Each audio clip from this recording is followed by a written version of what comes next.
6. Une autre ligne de train, François Pelleret, que celle de Thionville-Luxembourg, connaît des remous dans le nord de la Lorraine. C'est la ligne Thionville-Longwy. Et vous l'évoquez avec le président de l'association pour la promotion du chemin de fer dans le PIO. Oui, Jean Campagna, bonjour à vous.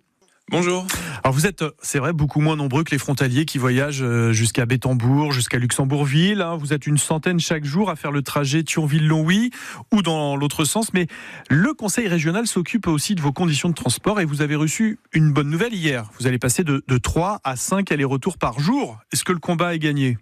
Exactement, une partie du combat est très certainement gagnée. En tout cas, nous sommes ressortis extrêmement satisfaits de cette réunion de groupe de travail qui a donc débouché sur une augmentation de l'offre. On passe en effet de 3 allers-retours à 5 allers-retours et ce, dès lundi prochain.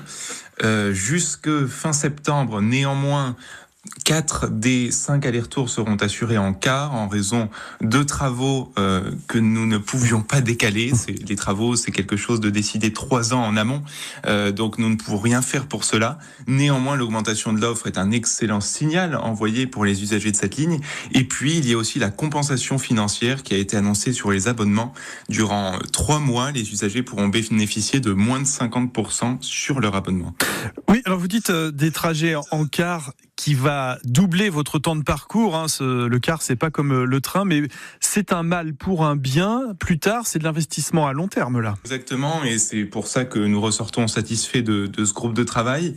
D'ici 2028, en fait, le SERM, donc le Service Express Régional Métropolitain, prévoyait de toute façon une augmentation de l'offre. Nous devions obtenir 2 trains par heure en heure de pointe, mais il était constamment question de long terme, et nous, ce que nous avons rappelé aux élus régionaux depuis de nombreuses semaines, depuis de nombreux mois, c'est que les problèmes présents ne se règlent pas en parlant d'avenir, mais que régler les problèmes présents conditionne même l'avenir de la ligne, et donc l'augmentation de l'offre permettra, je l'espère, de rendre cette ligne plus attractive. Il faut dire que vous partez de loin, Jean Campagna, avec des suppressions en série de trains depuis l'automne dernier. Et alors, un taux de régularité qui est l'un des pires de la région, en dessous de 60%. Exactement. Certains mois, nous avons atteint un taux de régularité de moins de 60%, ce qui veut dire que 40% des trains minimum étaient supprimés durant un mois. Pour vous donner une moyenne annuelle, nous étions pour l'année 2025 à un taux de régularité de 75%, alors que d'autres lignes dépassaient largement les 85%, voire les 90%, donc il y avait urgence à agir. Donc cette ligne Thionville-Longwy, qui est empruntée par 110 personnes en moyenne par jour, va dans quelques années connaître un cadencement matin et soir. Là, vous avez un geste dans l'immédiat sur le prix des abonnements.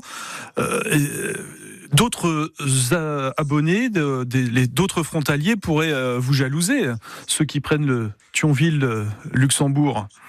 Bon, ils ont encore quand même beaucoup plus de trains que nous, ce qui est aussi normal, le bassin de population est plus dense. Mais ils ont beaucoup aussi d'aléas et de remous. Exactement. Et nous, alors, pour vous expliquer, c'est 110 voyageurs par semaine. On est à 27 voyageurs par jour. Néanmoins, peut-être que l'objectif du conseil régional est de passer de 27 voyageurs par jour à 110 voyageurs par jour. Pour ce qui est des suppressions, il y a aussi un certain lot de mesures qui a été annoncé. Les suppressions étaient souvent dues à des indisponibilités de matériel. Les trains circulant sur notre ligne datent des années 80. Et donc, ces trains vont être progressivement remplacés d'ici 2027.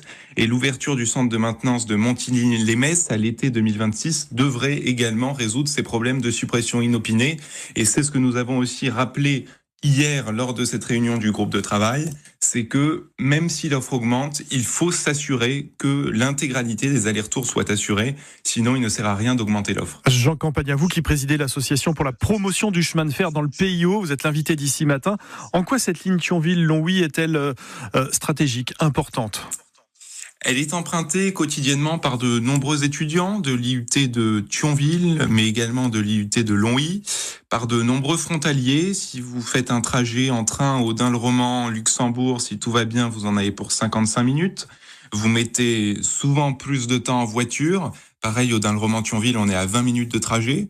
Donc, si ce territoire du PIO, qui est quand même le parent pauvre au niveau régional en termes de transport en commun, il a intérêt vraiment à se décarboner, à se désenclaver, et il deviendra ainsi plus attractif, notamment sur le plan professionnel et éducatif. Et donc cela devra forcément passer par des transports en commun adaptés et de qualité, ce qui n'était pas réellement le cas jusqu'ici. Et c'est ce que nous avons rappelé aux élus régionaux à de nombreuses reprises. Et nous avons eu l'impression hier d'être entendus. Et nous sommes donc très satisfaits. Alors Jean Campagna, je vous donne rendez-vous dans le journal de 8h de Ici Lorraine avec votre interlocuteur à la région, le vice-président aux mobilités, Thibaut Philips. Il évoquera les efforts consentis sur votre ligne Thionville.